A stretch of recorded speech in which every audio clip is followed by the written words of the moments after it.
Good evening, everyone. My name is Shekhar Shah. I'm at the National Council of Applied Economic Research, and we are privileged to be hosting two very prominent Indian economists who have been commenting quite substantially on the coronavirus pandemic as it's affecting India. And we will hear from them. The two of them hardly need an introduction. Arvind Subramanian is India's former chief economic advisor, currently a lecturer at Harvard Kennedy School and a non-resident senior fellow at the Peterson Institute for International Economics in Washington, D.C. He's worked at the IMF. He has worked at the GATT in Geneva and a range of other policy positions. But of course, we know him best for his work here in India and for the work he did on a number of different aspects of the Indian economy, including the famous JAM Trinity. And his economic surveys are still looked upon as models of what evidence and data can produce in terms of policy recommendations. Our second speaker today will be Devesh Kapur, who is the Star Foundation South Asia Studies Professor and Director of Asia Programs at the School of Advanced International Studies at Johns Hopkins University. He's had a long stint at the University of Pennsylvania as the Director of the Center for the Advanced Study of India and held the Madan Lal Shodhti Chair for the Study of Contemporary India there. He's also a frequent commentator, somebody who's looked upon for his work both on politics as well as on the political economy of India. And I'm also very pleased that they're both members of the research panel of the India Policy Forum that NCER runs every year in the summer in Delhi, and frequent contributors and authors in that conference. So I'm going to turn that over to Arvind first, and then to Devesh. As many of us know, they've written three very important pieces in the last few days, focusing on where the money is coming from and what will it take to be able to bridge the gap between urgent needs and building a stronger Indian economy for the future. So I think we have a lot to discuss with them, and I'm really looking forward to it. Arvind? Thanks, Shekhar. Thanks to everyone who's joined the webinar. Devesh and I are thrilled to be here. Hope all of you are keeping safe and healthy in these very difficult and strange times. But thanks, Shekhar, for organizing this so that we can all have a conversation on what are very important issues. What I thought I would do first is just to kind of lay out a bit of a structure for the discussion, based in fact on Devesh and I wrote 4 pieces, 3 for the Business Standard, but 1 before that for the Indian Express. And the way I think we should one way of organizing this is to talk about the following 3 or 4 sets of questions. I think let's first certainly begin by acknowledging that we know that this is a very, very unusual crisis. It's unusual in many ways, which everyone has spoken about. It's large, sudden, it's global, everything. But for the purpose of today's discussion, I think I just want to emphasize that we're truly in a world of not risk but nighty and uncertainty. That is, we don't know a lot of the medical parameters. Then the policy responses, their impact on people and on the economy. So just anything we say on kind of magnitudes, etc., should be really Devesh and I will try and be careful in kind of not trying to be precise in any way, because I think this is not a time where anyone can say anything with precision. So I think we want to give more a sense of broad orders of magnitudes than exact numbers. So I thought we could begin talk about 3 things. One is what do we think, because we're focusing here on the economic side, one, what do we think could be the kind of magnitude of the economic downturn, the magnitude of the collapse, um, you know, oh, and then of course what should be the government response, and then of course the government response, one can break it up into both a short term and long run, because Devesh and I have written on both dimensions of that. And then, of course, the other thing we focused on was, how should this response be kind of allocated between the center and the state? So, the broader numbers, and then the response at the level of the states and center, and then the short run and medium term. Let's just look at some kind of numbers to begin with. Arvind, could I just say that I'd like to add a third item to your agenda, Sure. which is really where I think we also need to be thinking, while we are all caught in this current moment of uncertainty, of really fundamental uncertainty, there's an opportunity here to build a more resilient economy in the future. And what we do now should in no way take away from that resilience, where of course some things will have to be done just for the now and present. But then I think we need to think about 5 years from now. So I hope we can come to that. Yeah, that's what I meant. That's what I mean by the long-term response, Shekhar. That I mean, and what Devesh and I sensed was that, look, there are two ways of thinking about the long term, right? I mean, there are things that we need to do in any case, right? And that everyone has written about. But what Devesh and I wanted to focus on was, what is it that the crisis does? What specific opportunities does the crisis create, which makes both necessary and feasible some of the things that we need to be doing in the long run? So it's not just a what should we do in the long run kind of way, but what is it about the crisis that that should maybe reorient our priorities, accelerate priorities, and that's what we want to come to at the end. So just now, yesterday, as we all know, that the IMF came out with a forecast for the world and for India. And I think their number is something like, growth coming. I think they were projecting something like 6.5. It's come down to 2. So it's like a 4.5 percentage points reduction in the rate of growth.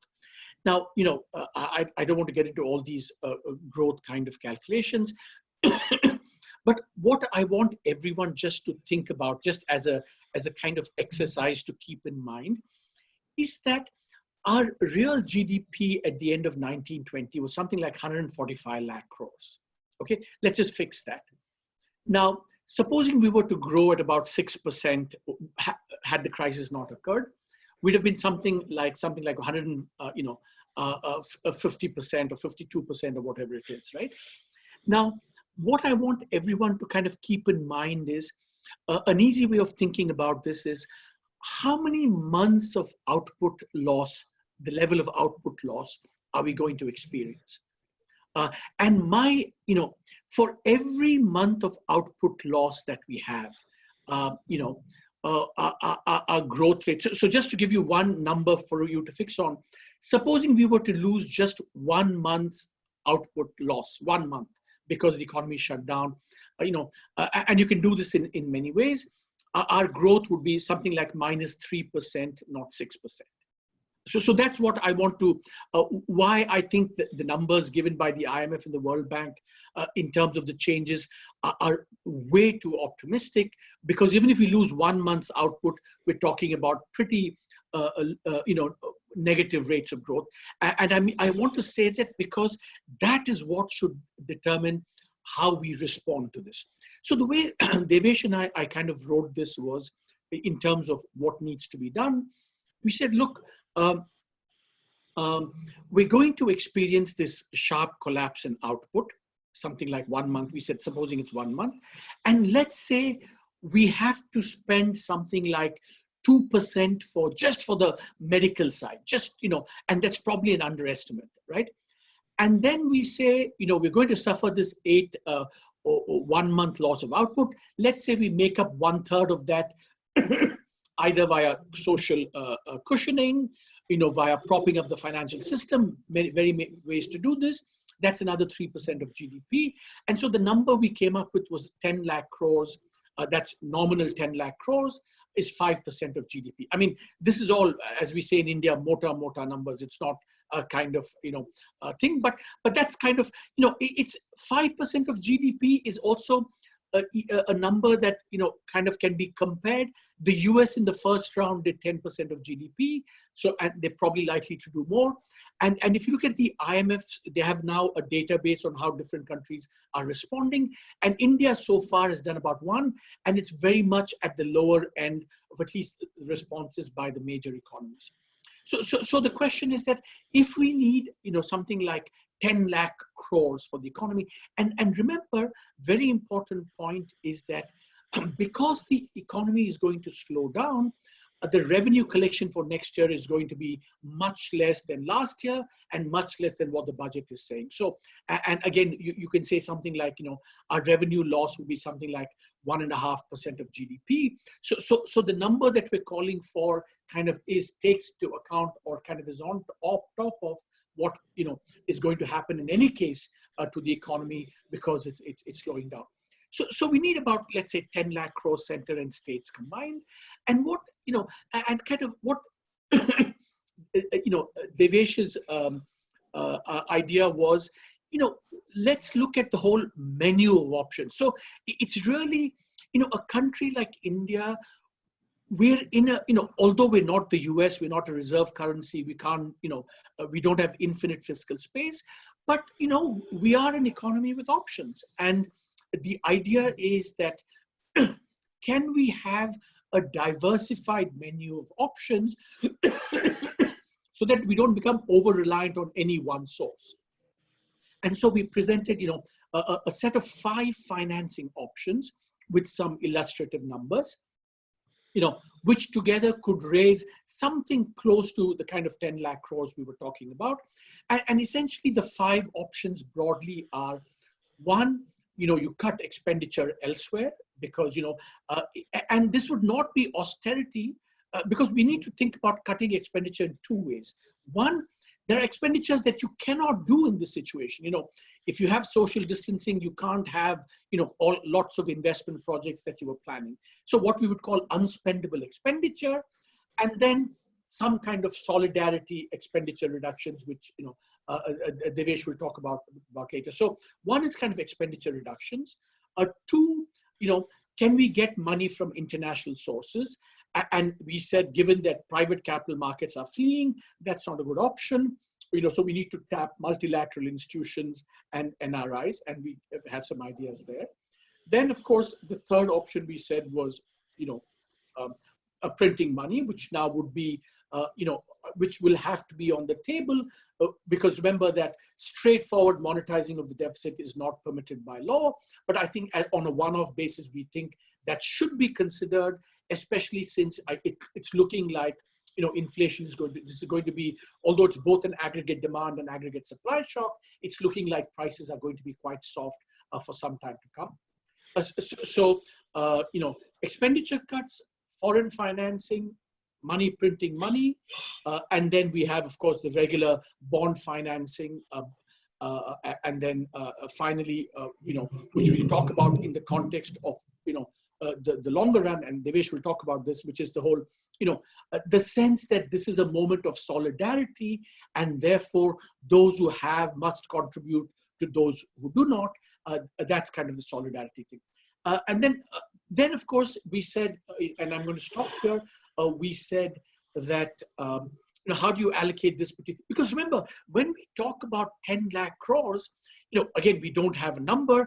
The states are in the front line of these expenditures. So, at least half this will probably have to be spent by the states, in terms of the health side, in terms of, all the things that are being done for the migrants, all those expenditures that have to happen has to come from the states. And there the states need the money quickly, very quickly. So our suggestion was, 1, immediately we should, I think, not pretend that, fiscal limits are going to apply this year either to the center or the states. I think we need to make that clear up front so that the states know that they can do so. And then we follow it up. And we said, to get money to the states quickly, they should have, immediate access to printing money, i.e. to monetary financing by the RBI. And, should they need more, anything that the center collects by way of, international financing or whatever, that I think should be shared with the states, in line with some formula, FFC or whatever. Last point I'll end before, we'll talk about the long run later, but I think this, crisis, already I think we're seeing this. It's really a moment when the center and the states have to work together on this. It's not like a financial crisis where, the center provides the public good of macro stability. It's a crisis, it's a national crisis, but it's a crisis that implicates, involves, requires cooperation between the center and the states. And regardless of what, institutional fora you may want to do this, but, day in and day out, as seems to be happening, the prime minister, chief ministers meet together, and in this really truly, true spirit of cooperative federalism, we kind of take some of these actions going forward. Sorry, I'm going to stop there and Devesh. Before Devesh starts, Arvind, could I just, and maybe we can come back to this in the discussion part of it, but is there some sense of the numbers that you are willing to put in terms of percentages of GDP on the 5 areas that you identified, the cut in expenditures, and then, of course, the foreign funding through NRIs and the multilaterals and FIIs or however, printing money, bond financing, and then the solidarity fund? Is it roughly like 1% each, or how are you thinking of this? No, I think, again, these are illustrative numbers. Of course, we all understand. Yeah. So our sense was something like the following, right? Out of the 10 lakh crores that we said, right, expenditure cuts would be something like 1 to 1.5 lakh crores, both center and the states. We said foreign financing, again, something like 1 to 1.5 lakh crores. Printing money, 1.5 to 2 lakh crores, maybe more given how the envelope looks on the other side. And then, a bond financing would be about 4 to 5 lakh crores. And solidarity resources we could raise about 1 lakh crores. So it's kind of roughly the numbers we had. I.e. the bulk would still be money, printing money, and especially bond financing, but equally divided between the other 3. So broadly, that's kind of what we had in mind. And just in terms of the NRI possibilities, and India has, of course, experienced this in the past, does the fact that coronavirus is a universal affliction that everybody is going through, can we expect the same response that we might have had in the past? The last response during the temper tantrum was indeed actually very good. Might we expect that, or might we actually have some issues there? See, I'm going to actually, Devesh is more the expert on this. Devesh, you should answer this question. Okay, why don't we then go into Devesh's introduction and discussion, and then we'll take it up as we go. Devesh, please. So just like to complement what Arvind said, I think, as Arvind sort of emphasized, this is a crisis where we don't even know what we don't know, in some ways. Second is, there are no good choices. Our options are really between what are the least worst choices, in some ways. And I think that tension is so well illustrated by this debate, lives and livelihoods, right? That's knife edge equilibrium. You do slightly more and to try and protect lives through more extended lockouts. That has unambiguously negative effects on livelihoods. And because there are so many people with precarious livelihoods, that can have, in the short, medium run for sure, effects on lives as well. If you go too far on the other direction on livelihoods, we have no idea how quickly or how fast the virus might spread with very serious consequences on lives. And if you don't have a life, you don't have a livelihood to begin, right? So I think we have to acknowledge that there just are no good choices. We are struggling with finding. And hopefully we want to pick those choices that, while protecting the short term, at least don't do damage in the long run. and hopefully are a bridge to a better long-run growth and development path. I mean, that's sort of broadly the way that Arvind and I thought of pieces. I think as Arvind emphasized, the states by definition are at the front lines, both state and local governments. We know that by and large, we have not been able to strengthen our local governments in the way, panchayats and urban local bodies, in the way the 73rd, 74th Amendment had envisaged. So to that extent, much of this battle or this work will have to be done by the states, because especially two key areas, agriculture and health, are both constitutionally state subjects. So they will have to be in the forefront, and therefore they will have to have those resources. And then it's a matter of whether they get half the resources or 40, 60, and that we don't have obviously there's no formula here. That will have to be worked out. But the larger point is they will have to have substantial amount of resources.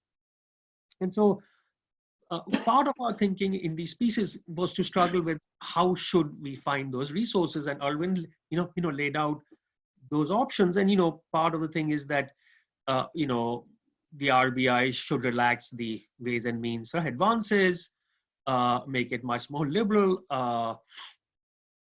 The center, whatever resources it raises through printing or foreign borrowing, etc., should share those resources with the states, perhaps based on the interim recommendations of the 15th Finance Commission. That's a rule-based sort of approach in some ways, which you already have.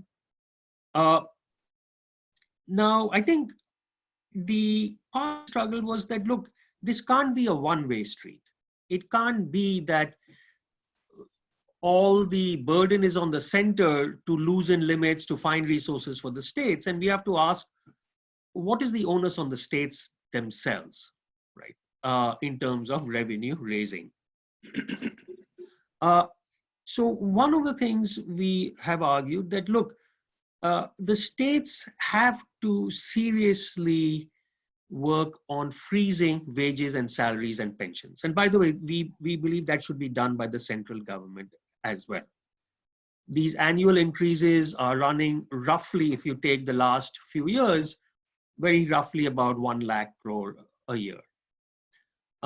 This is just such a terrible time. All sorts of expenditures will have to be cut, especially to make way for expenditures on those who have so little or perhaps have none, right? So that, I think, must be the quid pro quo, where the states need to really think about basically expenditure switching, right? We are obviously saying the states have to spend more, but they have to spend more on priority areas, and salary and wage increases and pension increases right now is not a priority area. Now, whether that, and we believe that freeze should go on for the same time as they get the additional resources from the center. A second area which we sort of argue is that, look, which we'll come to, if our idea that, look, we know that there are limitations in the Jan Dhan. It was a very promising start. It still has a lot of promise, but I think there's a fair bit of work showing that there are considerable or perhaps even significant last mile problems. Many people have accounts, many households, whereas many don't have any. I think that clearly has to be worked on, but there is an architecture, a framework there that you can get resources, cash transfers to poor people very rapidly. And that is, by the way, very important, right? The thing is not about getting people money. The thing is about getting it very, very fast. Now, when we think of something like that, then you have to ask, if you're doing large cash transfers, then is there a need, for instance, for power subsidies to farmers? Because the farmer is getting, because any form of subsidy of that sort is an implicit income transfer in any case. But now you're doing an explicit income transfer. If you are doing an explicit income transfer, then I think you should cut down on your power subsidies to agriculture and to farmers, because they have now more than that income that was being implicitly transferred through power subsidies. And that, I think, is the sort of bridge between the short and the long term. We have struggled for decades to reform the power sector, and we have frankly failed. Each time we have a massive package, after 5 years, it's back to square one. Does this offer a possibility of a bridge where you say, we are going to extend significant more help to our farmers?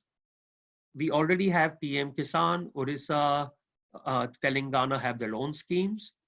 This is a time to build on those schemes, and at the same time, seek through this to say, we are going to pari passu, cut down power subsidies, and that can be a way to get the long-term reforms on a sector we have struggled like to reform.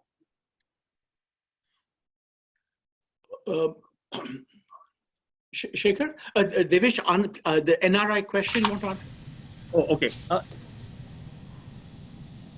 So before you do that, Devesh, I think it's important for us to not think about what needs to be done, but how it's going to get done.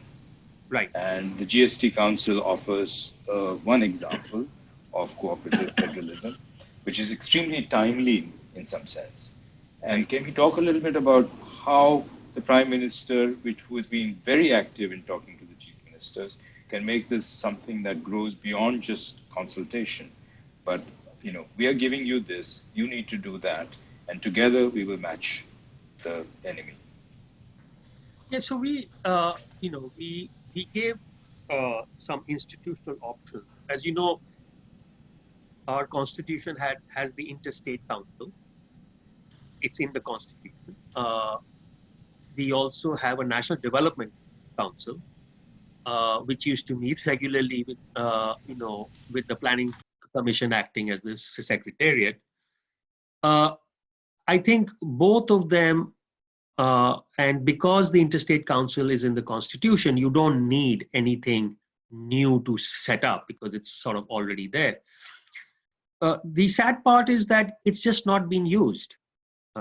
It's met very infrequently after 1990. I think the last meeting was, I think, in 2012, if I'm not mistaken.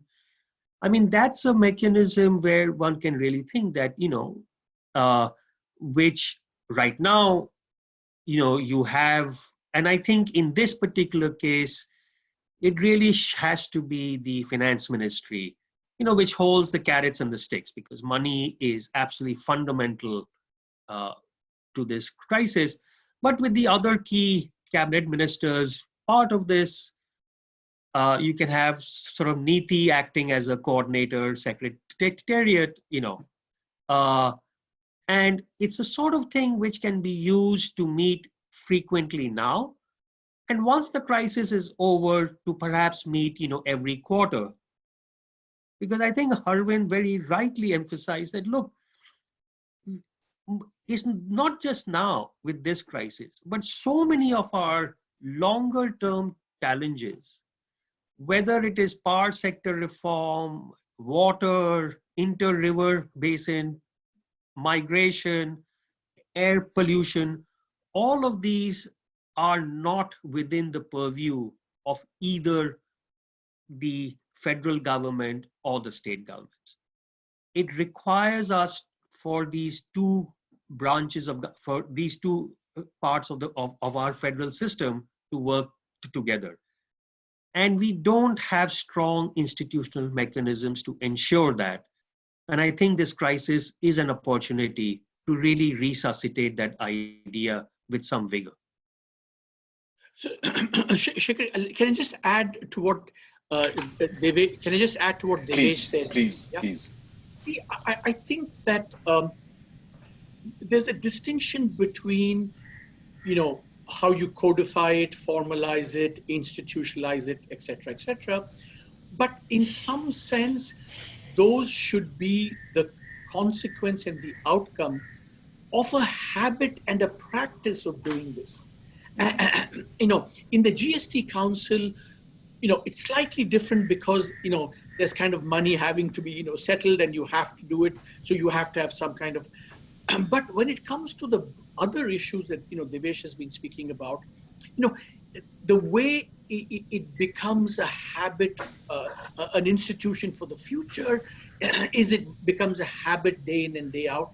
And what the crisis offers you is exactly that opportunity, which, by the way, seems to be happening, with the PM and the chief ministers meeting frequently. So in a sense, you create the spirit, the atmosphere, and then post-crisis, you build upon this.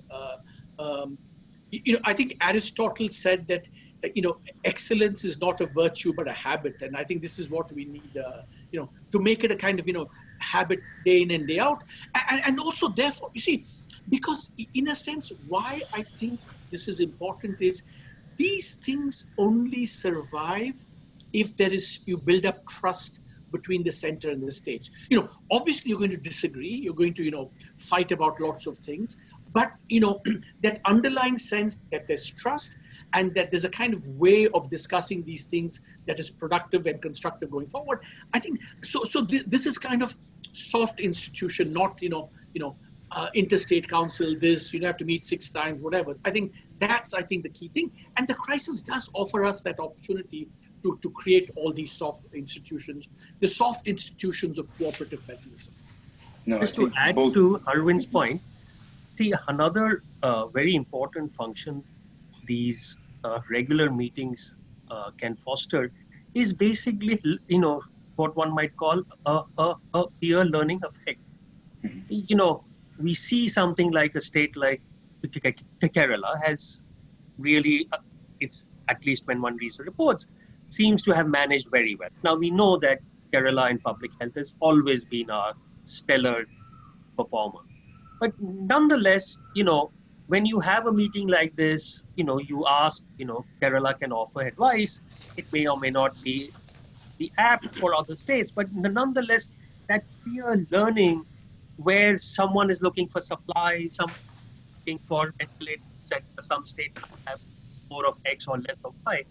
That, I think, is the thing also which, what we don't want, frankly, is what we see in the US, where you have complete lack of trust and extreme partisanship and polarization, which has made the richest and most powerful country handle it in such a mess.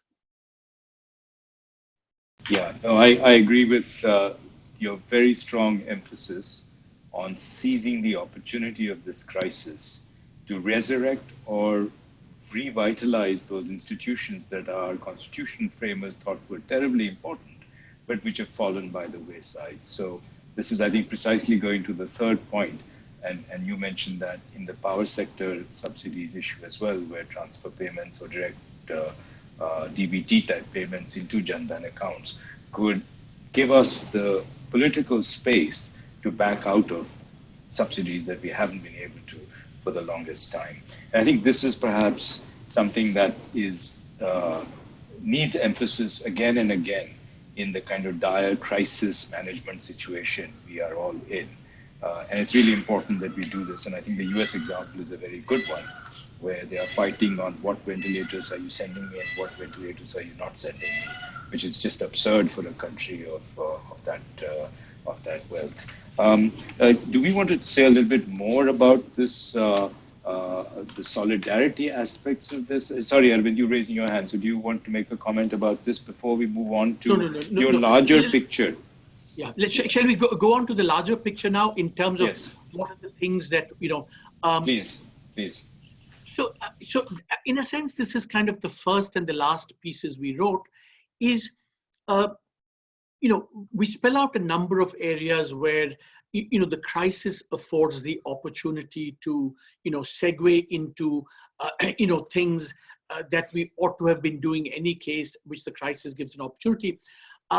Let me just touch upon 3 or 4, and then, the big one, the solidarity one, Devesh, I want Devesh to speak on that. But I think there are others as well. So what we say is that, remember, first and foremost, one thing is that, which we've all felt, is that the current macro fiscal framework has basically been completely, overtaken by events. The 3.5% GDP number, how we do these numbers, or, the limits on the states, all these have been, they were being overtaken by events in any case. And now I think that's happened in spades. So I do think, and remember, when the dust settles on this crisis, our debt and deficits are going to look very different from, when we did the previous FRBM. I mean, it's not inconceivable that we're looking at deficits, double-digit deficits, and that much higher debts as well. So I really think we need to look at this afresh and start, and this time make it a little bit. So that's one area where we need to kind of redo them. I think a second one, which seems a little bit off, but is very important, is India used to be such a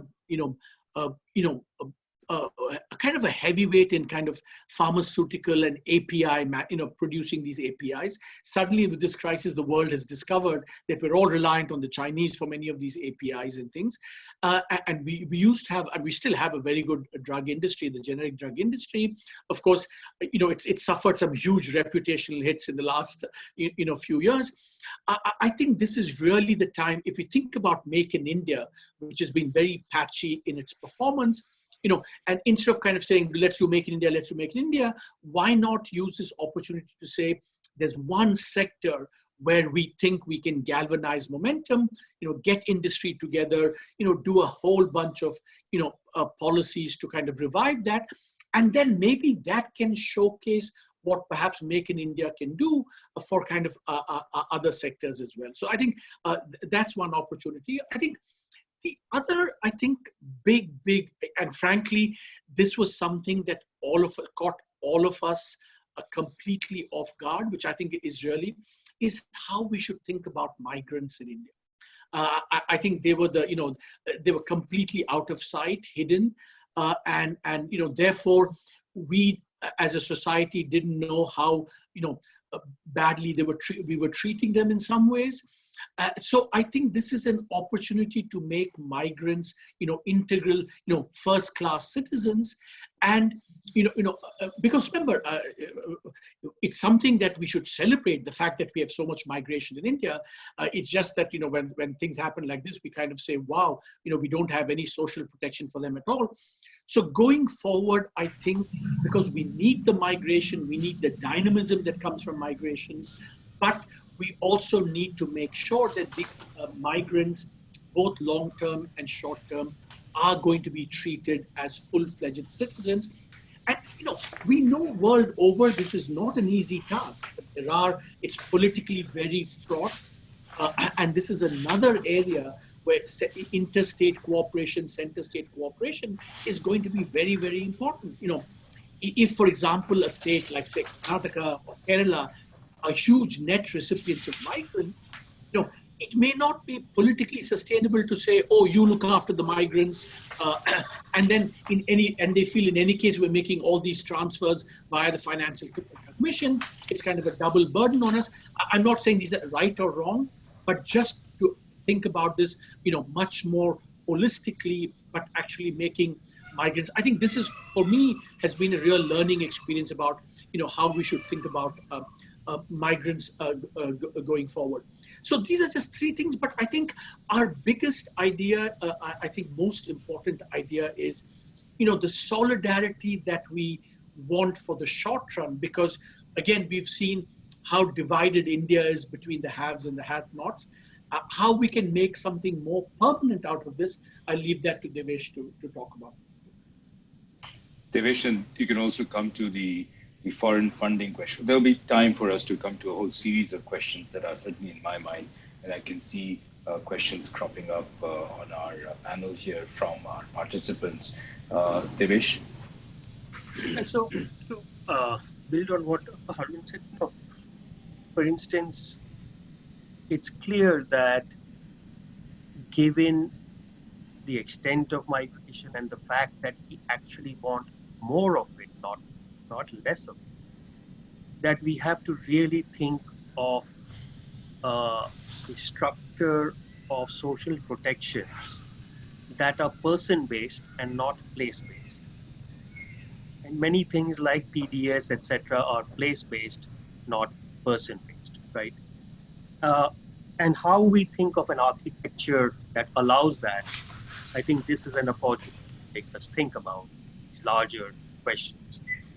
I think the way we, you know, uh, Ambedkar in the Constituent Assembly said that of the three sort of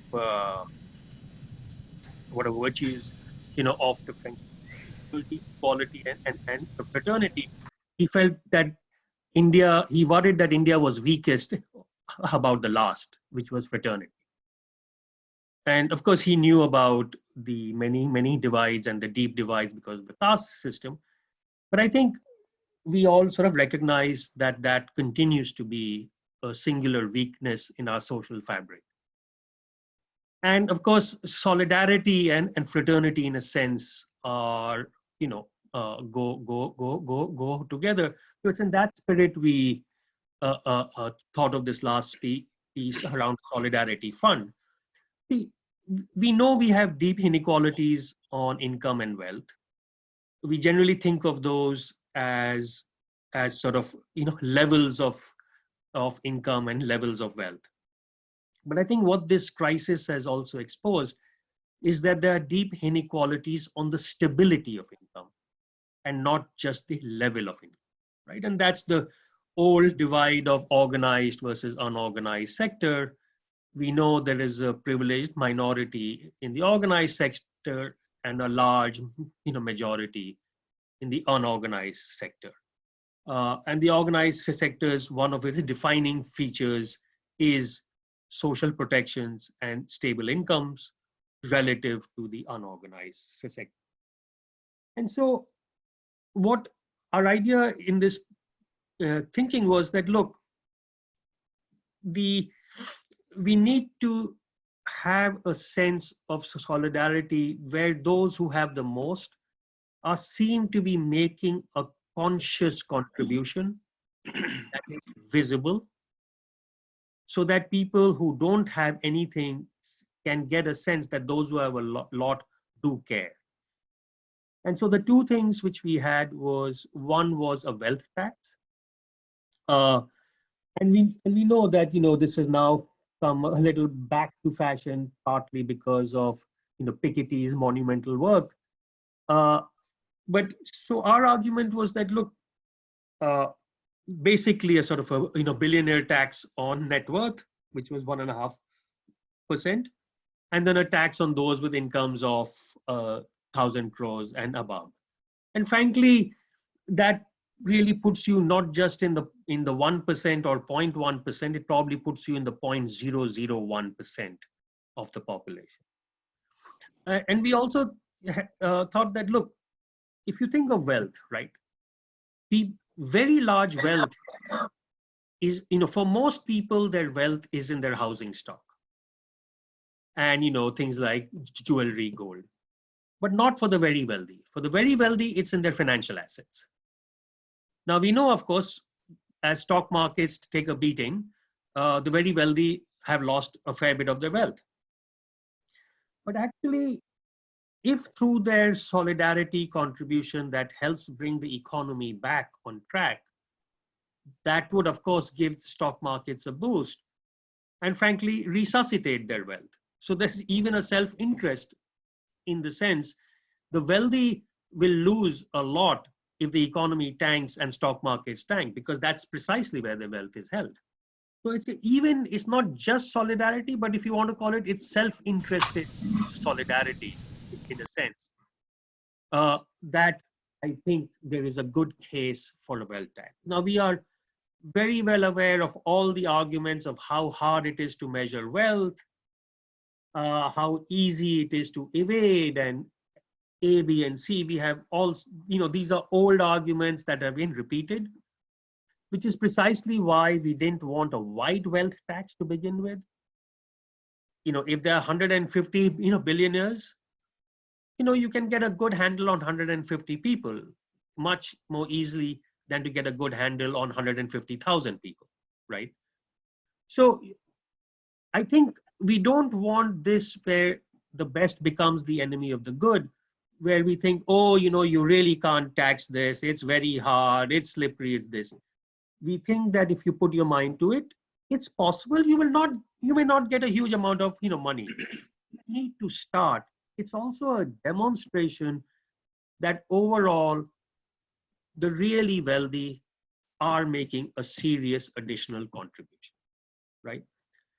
The second group we felt we should think about in the solidarity tax is the middle class, especially that group of professionals, the lawyers, doctors, accountants, etc. And there's, pretty strong evidence that there's severe underpayment of taxes by these groups.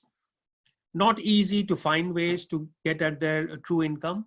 So instead of harping on that, we said, look, just reduce, if not eliminate, most of middle class exemptions in our tax laws. We've really created what has effectively become middle class subsidies, again, to a group of people that is relatively much more privileged. So that alone, we think, should also help in boost tax revenues. And the third, which is the organized sector, which is especially in the public sector, whose incomes are very stable, their jobs are very stable. At this point of time, we felt they are also the frontline functionaries, they're taking risks. So we didn't think it made sense to have a greater tax on them, but instead we argued that it makes sense to just have a freeze on wages, salaries, and pensions of public sector work.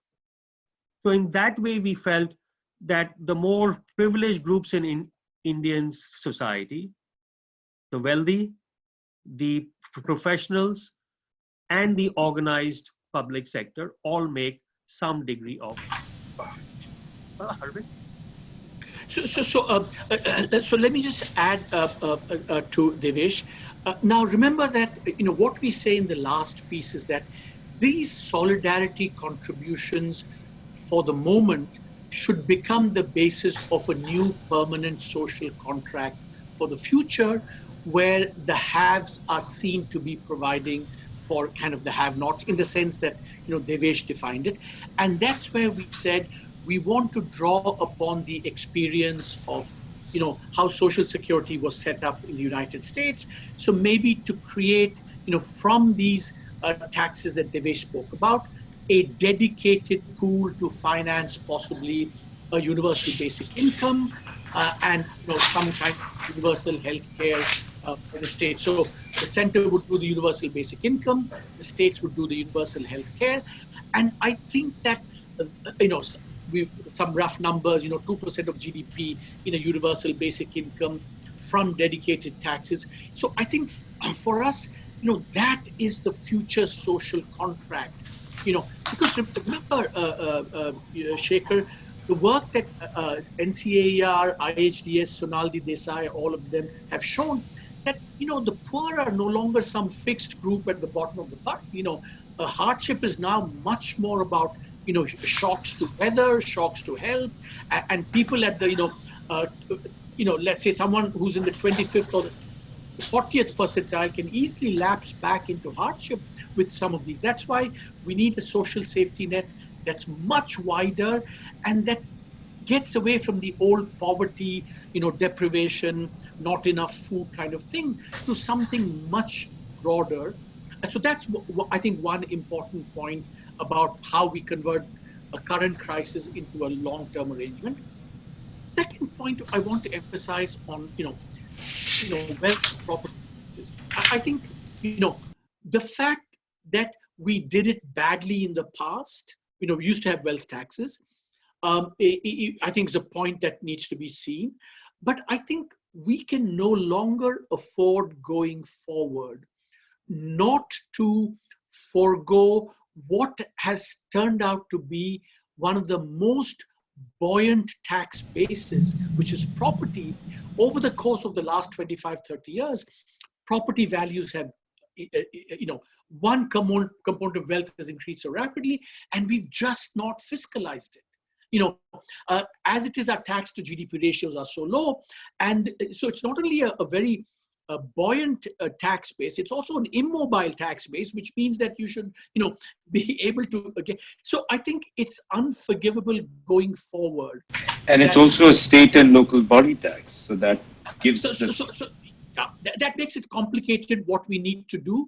But I think we are saying, one of the long run things is that this whole, how do we tax wealth and property, magnitude, center state allocation, is something that, we don't have all the ideas. We don't even have, I think, in the direct tax committee that was set up by the government, which, Arvind Modi was coordinating, and in fact, even in the DTC, there were some very rich discussions on wealth and property taxes going forward. So bottom line is that we need to fiscalize our most, buoyant tax base going forward.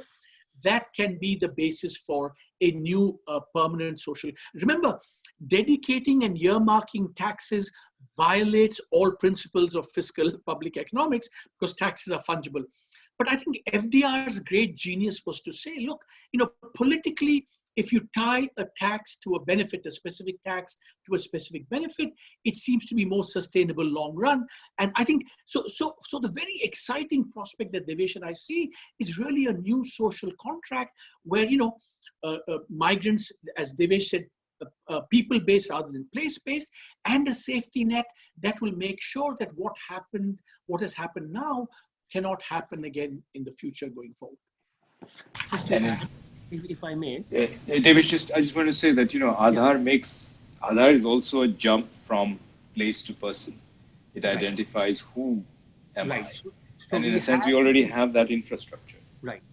I think, one of the interesting things to think of the bridge from the current urgent crisis and the future.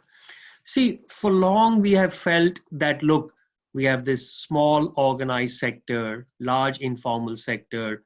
We really have to get more people in this organized sector. That's been but look what's happening to labor markets around the world, right? Basically, you see a huge rise in the so-called gig economy, right? Which is basically the world is moving to what we have been in the past. Our past, ironically, is the world's future when it comes to labor markets. Labor markets are not moving to the lifetime employment, which has been our aspiration in a sense. That is not coming back. So in a sense, if that is the future of labor markets, we need to therefore think more creatively that to protect all people, irrespective of where we are, against the two shocks that really set back people and households into poverty. One is income shocks, the other is health shocks. And I think our argument was that, look, the two places where we can really strengthen, one is cash transfers, a UBI type thing, protecting you as the insurance against income shocks.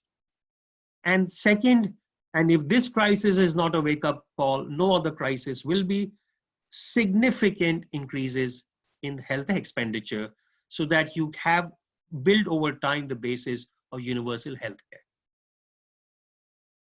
Then, whether you are in a gig economy or a contract worker, you have a basic protection against the two key shocks that can really set you back.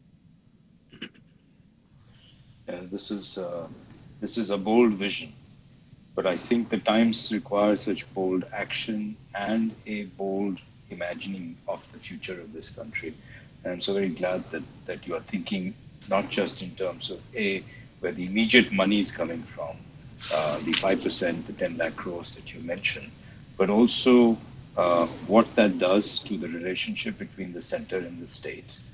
and as importantly, the relationship between the privileged and the underprivileged, the fixed urban worker versus the migrant, and then for the future, this notion of the social compact that allows us to work on the two shocks that certainly, if there's anything that is most apparent today, it's the income shock and the health shock that we are going through.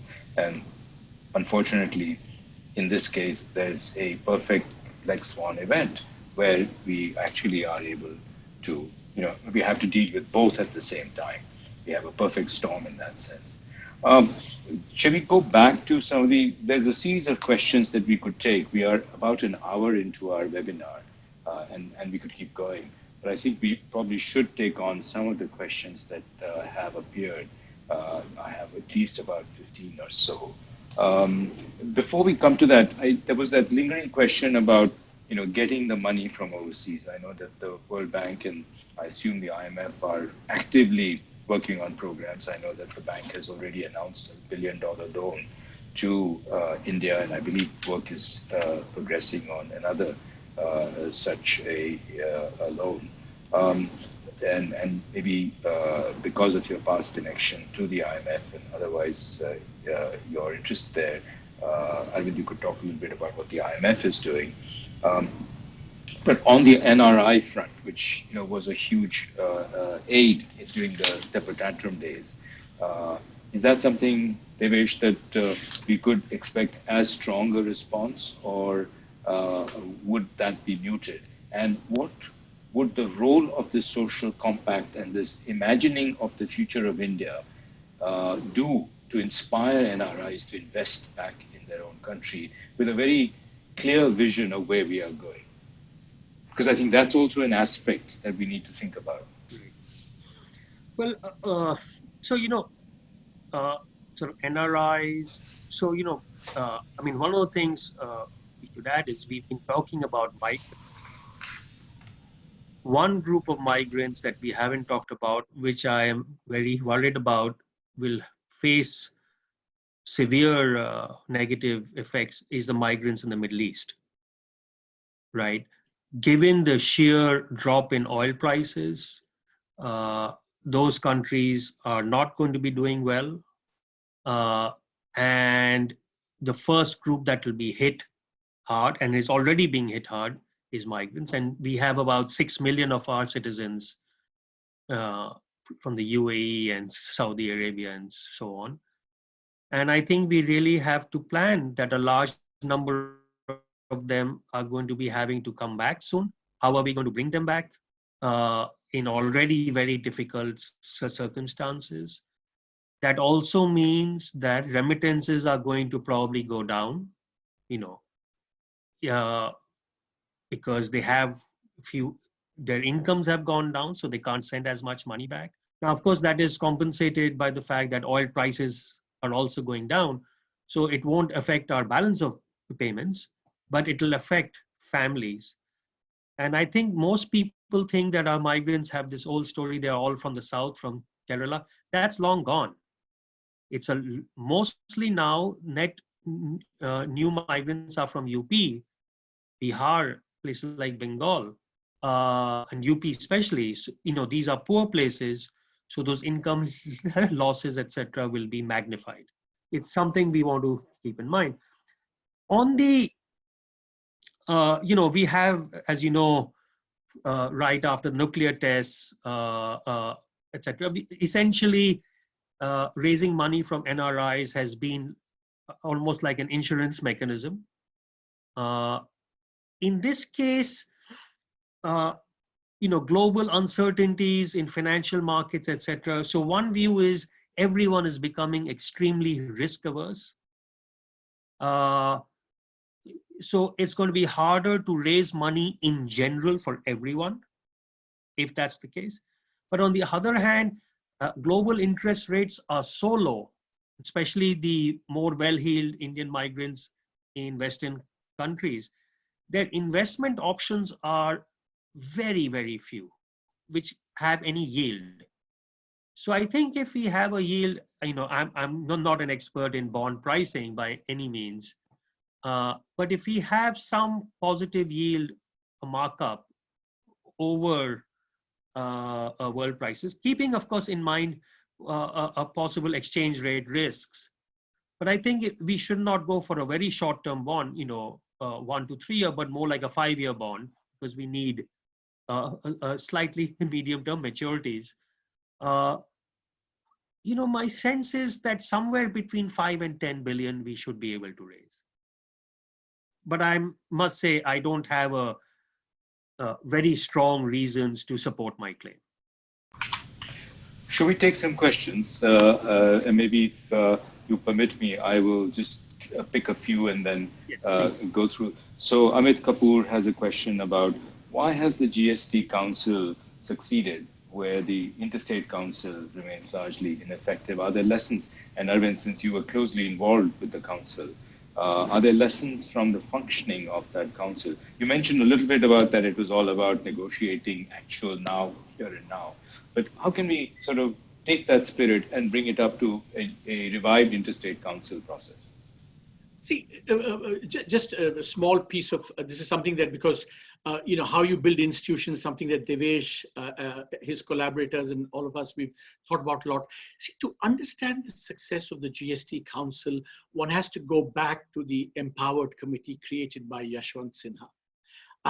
I think that when the state VATs were being introduced and this was being created, I think really the master stroke that the chairman of the Empowered Committee will be from a non-central ruling party state.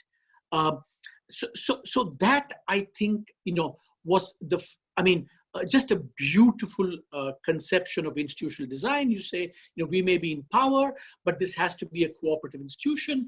And then, of course, so you created that institution, and then you had some very eminent chairmen of that Empowered Committee. So when the GST Council, and I was very closely involved with Mr. Arun Jaitley, that when the GST Council was in a sense inheriting that institutional legacy, and given Mr. Jaitley's temperament, I think he was very good at kind of perpetuating that and said, look, even though we're in a majority, the GST Council started functioning, and as long as he was there, every decision was taken by consensus. There was not one decision which was a vote.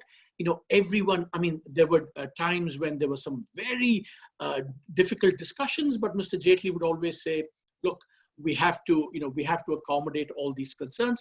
So I think it's that, legacy created by Yashwant Sinha and the way, cooperation was embedded in who you chose, carried over with through the way Mr. Jaitley ran the council. And then, of course, over time, when institutions then are seen to be successful, that in turn creates a snowball effect of, it's working well, therefore, it's going to work well and people want it to work well. So it kind of can become self-perpetuating. But of course, these things are all very fragile. It's not as if they can't be, that's why, for example, because let's be honest, some of that has to some extent been, that trust has to some extent been eroded in the last few things with, the GST compensation not being paid to the states, states feeling that they have to go to the Supreme Court to get their claims. So I think while we have to celebrate what the GST Council did, it requires hard work on an ongoing basis to kind of, keep these things going. So I think it's a lesson, but, we have to be cautious and keep working hard at it going forward. A question relating to the kind of grand bargain, if I were to call it that, you talked about where a UBI or direct subsidies, cash subsidies, especially in rural India and the farm sector, could ease the exit of power subsidies. And in that sense, could that also lead to the government getting out of the power sector in some sense? Could that be part of the package that we actually finally get to a commercially run private sector in this country? This is a question from Raghu Kavale.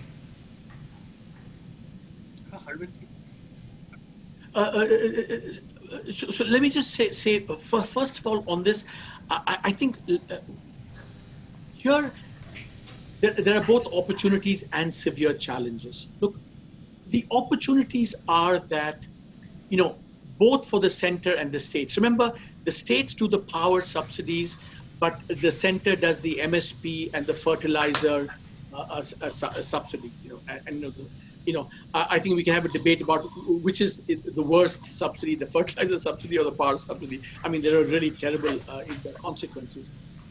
So, as Devesh said earlier, the center, just as the states have the opportunity to exit out of power because there's going to be a UBI, so similarly, the center has an opportunity to exit out of, fertilizer subsidy, to maybe rethink MSPs, because we know that agriculture has got very, very distorted.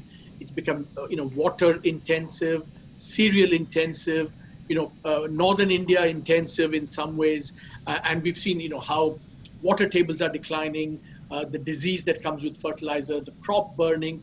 So it is an opportunity for the center to say, look, we're giving you UBI, you're getting a direct cash transfer. This has to, be accompanied by some withdrawal of the other subsidies. But I think that, let's not underestimate the challenge. It's going to require political craft, because we know that with the fertilizer subsidy, I was looking at it in the history, and I think at least 2 or 3 times in the past, even attempts at kind of reducing it, not eliminating it, have faced enormous pushback and things.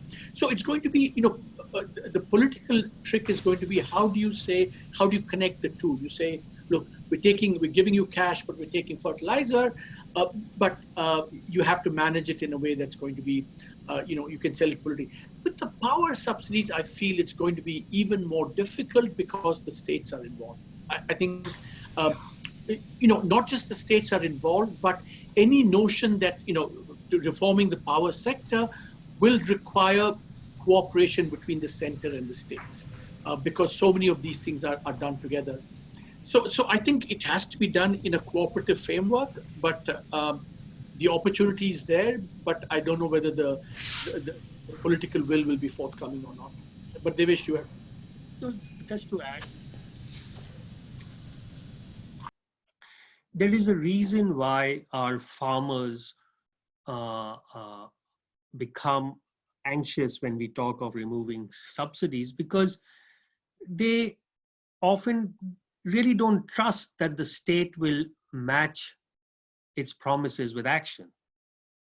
So I think for this to work, we first must build up the cash transfer, make sure that the farmer gets, beginning with small amounts, regular amounts of cash every month or every quarter. So he has trust that the money that is coming in will actually come in, that the delivery system works, that he gets it without hassle.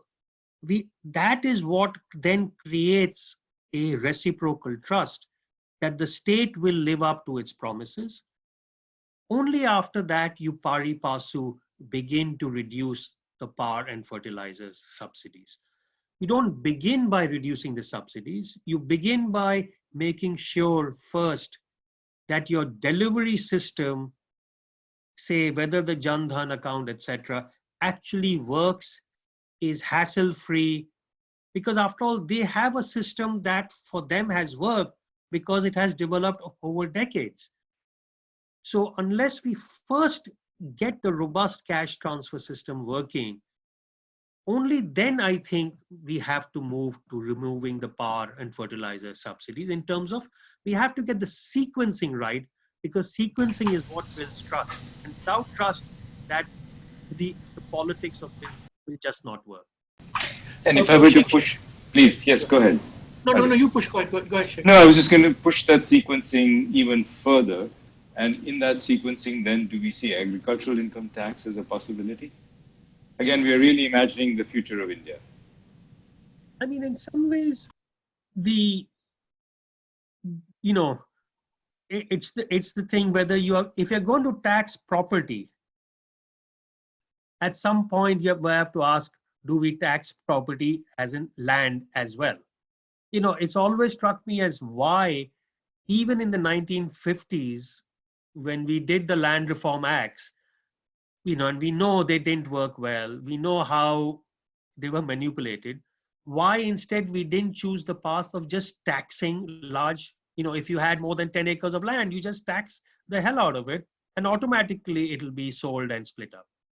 But somehow I'm not quite sure why we've so refrained from land taxation, which is property, which is effectively a wealth tax, even though our entire socialist rhetoric has been about taxing wealth, or about, about high income and, going against the wealthy. But we really refrained from that. I mean, one thing might be that so many of our politicians, their black money is not in cash, but in property. So which is why they may not be very eager to go down this path.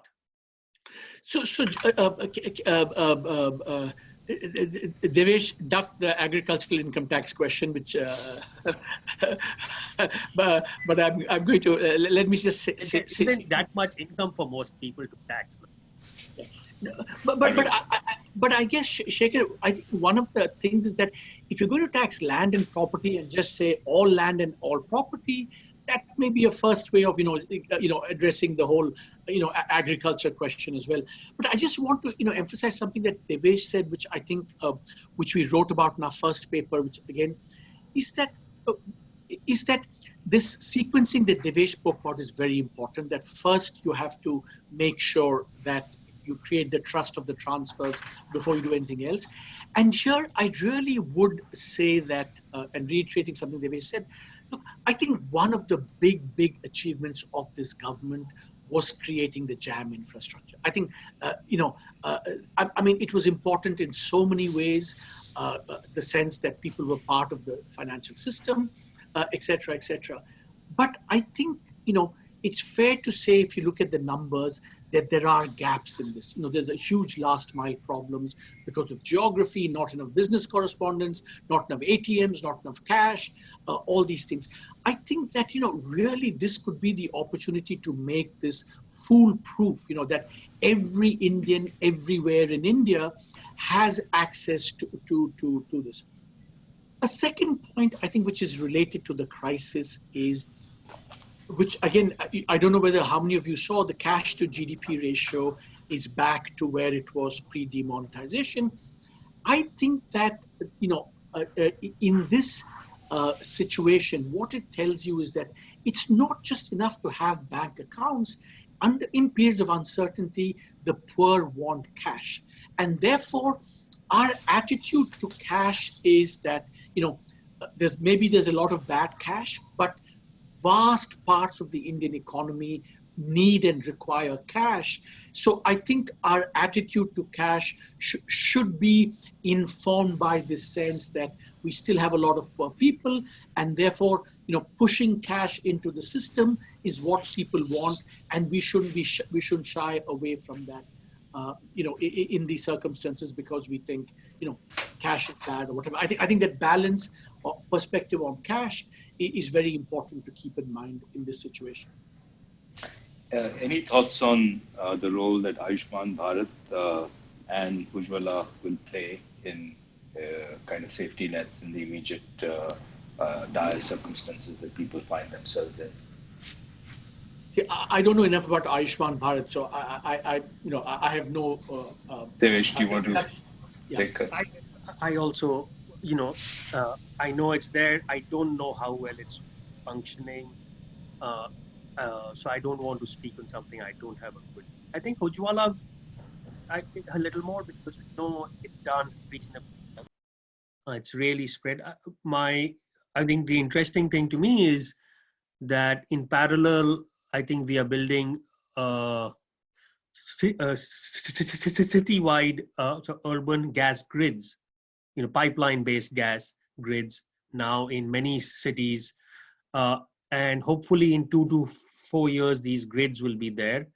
These should have very positive implications for pollution, should help most of our towns and larger cities move away from solid fuels, at least in household cooking and so on, and even perhaps for industry to more to LPG or gas. So I think So, on that we are moving in a very positive direction, but of course building that infrastructure takes time. But from from the limited amount I know, I think the Ujwala has been pretty successful in Arvind? Arvind? Shekhar, I just want to say one thing. I also don't know how Ayushman Bharat is working in things, but I think what this crisis, I think, reminds us of,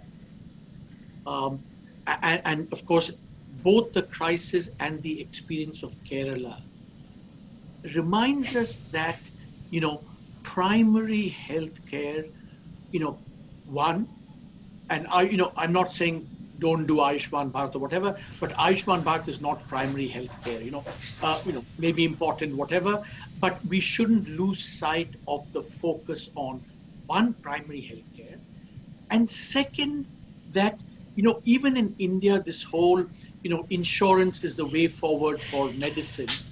Again, I'm not an expert, I don't know, but the Kerala model shows that, in some ways there's no substitute for good government systems providing basic primary healthcare.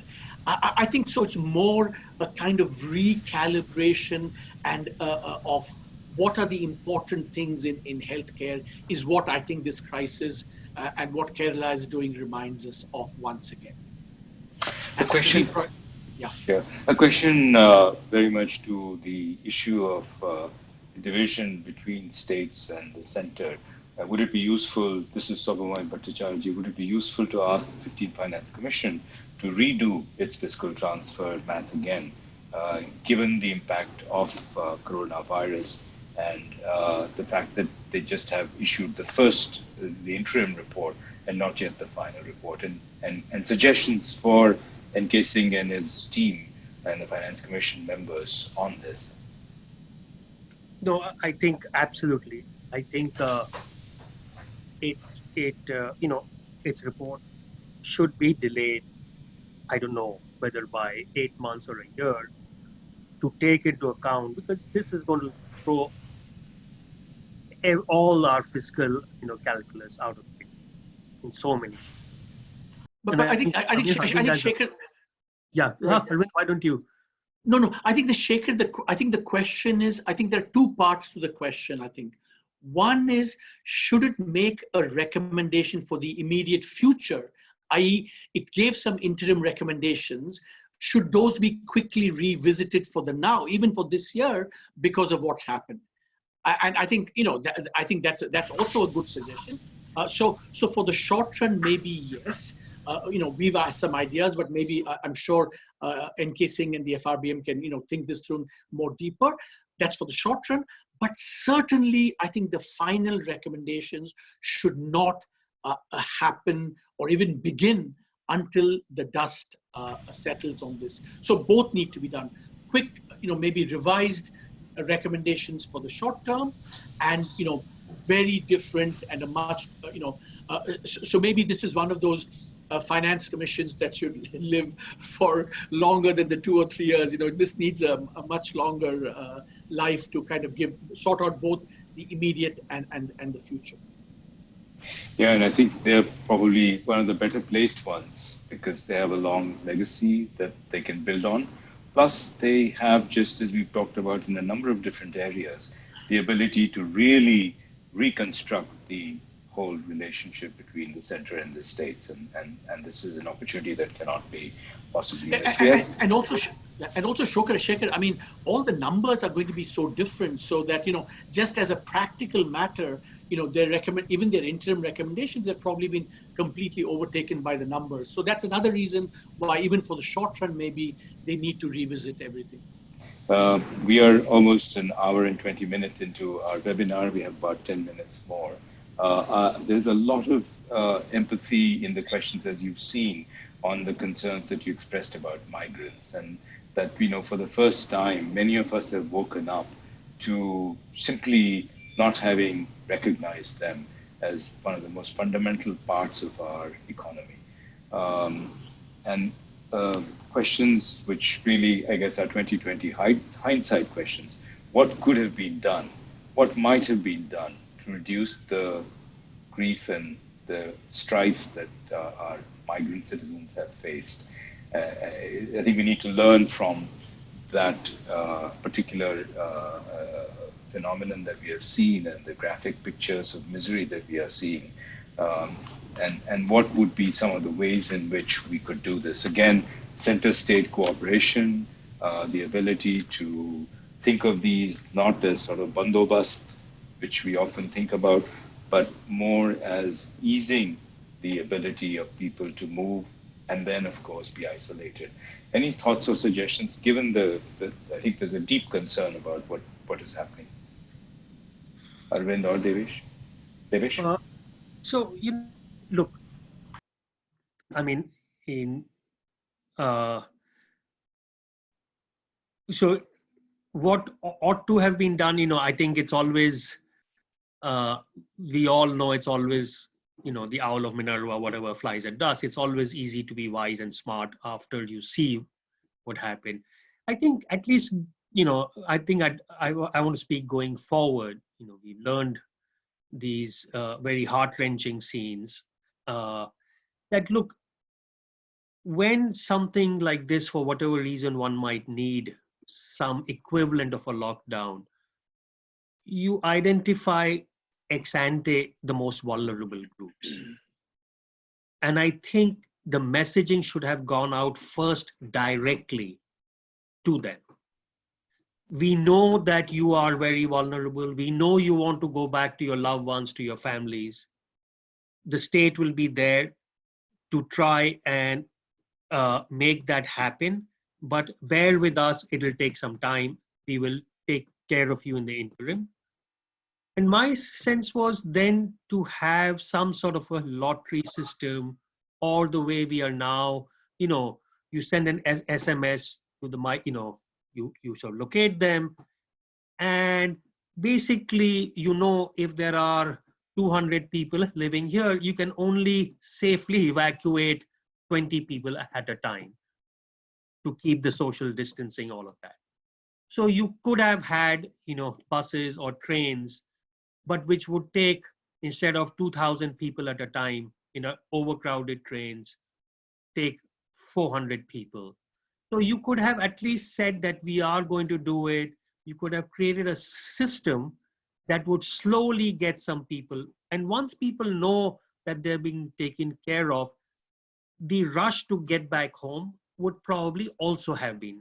I mean, this was a panic reaction, right? You're given 4 hours, you have no idea what the future holds. Your family is there, you don't have a job, you don't have an income, you don't know. So everyone wants to be home. I mean, we ourselves, right? There's a rush to be home. At least, you have something, a roof. Now, I think most of this was an understandable panic by what's going to happen. And I think the hard lesson we should now learn is to clearly identify when something like, who are the most vulnerable, how can we allay not just their fears, but not just in cognitively, but also practically through supplies, etc.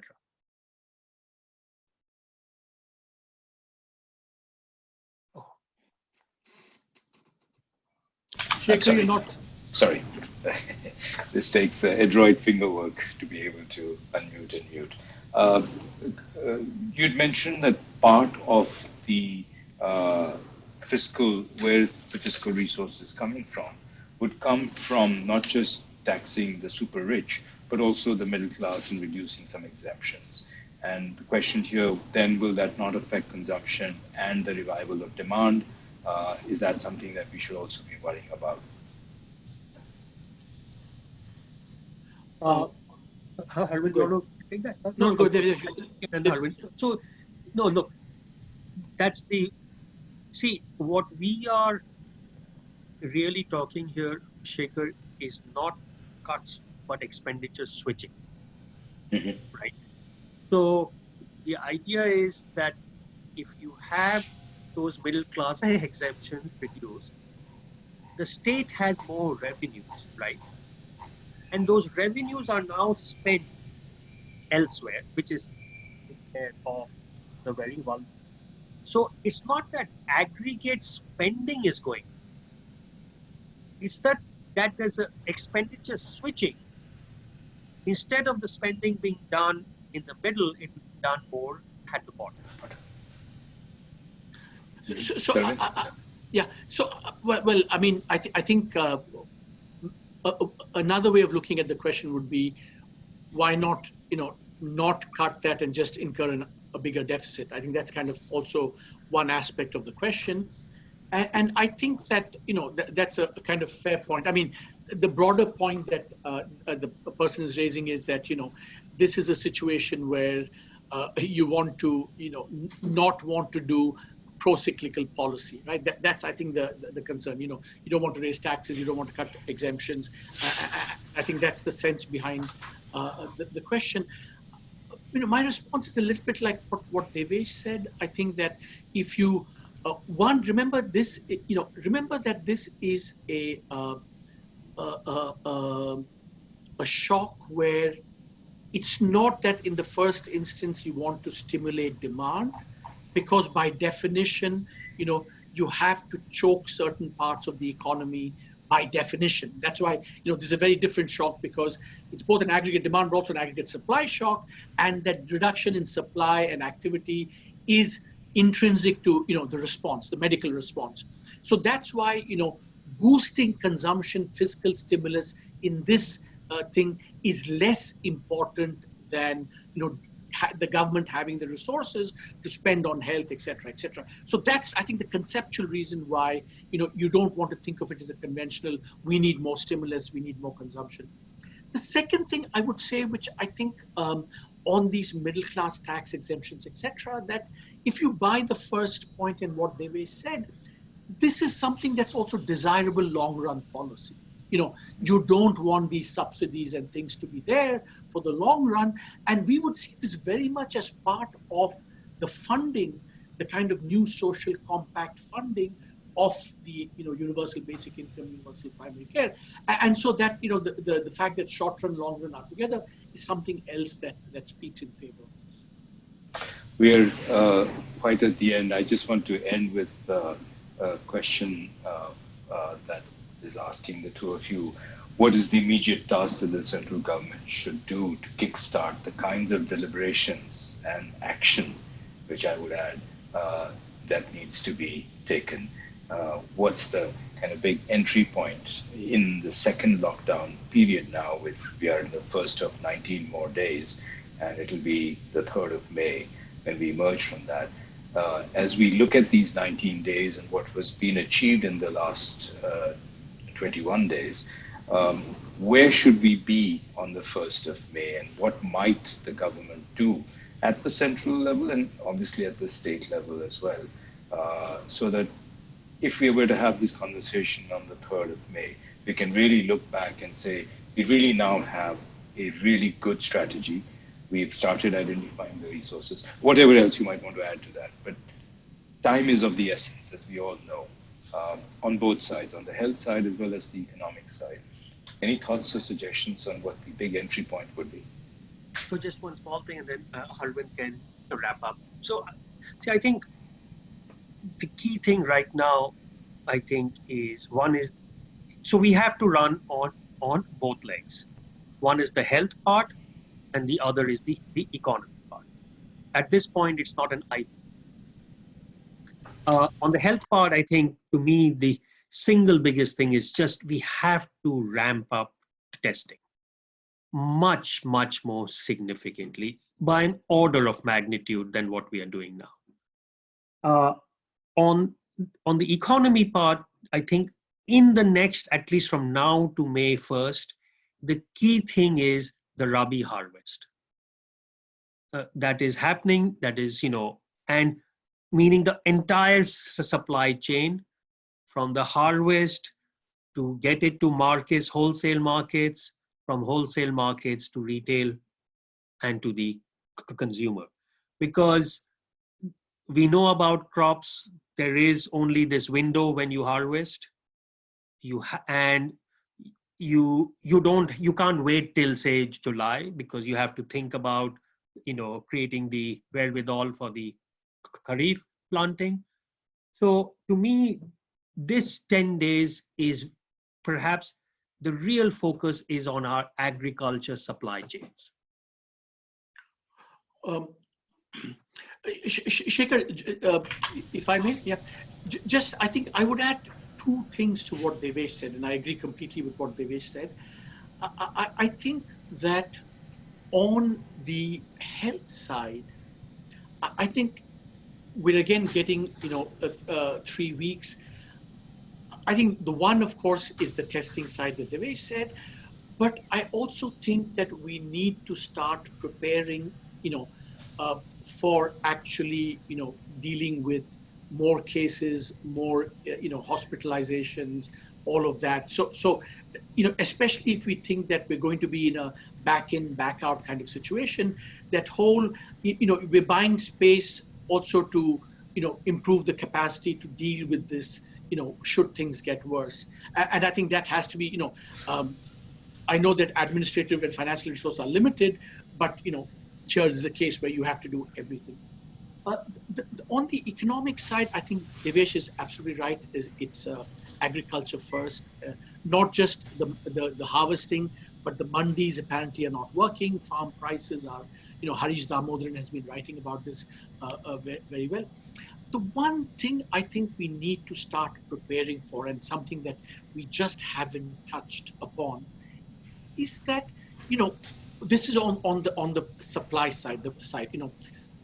We have to. There are going to be many more bankruptcies, many more non-performing assets. The whole corporate and financial side is going to be badly hit from this.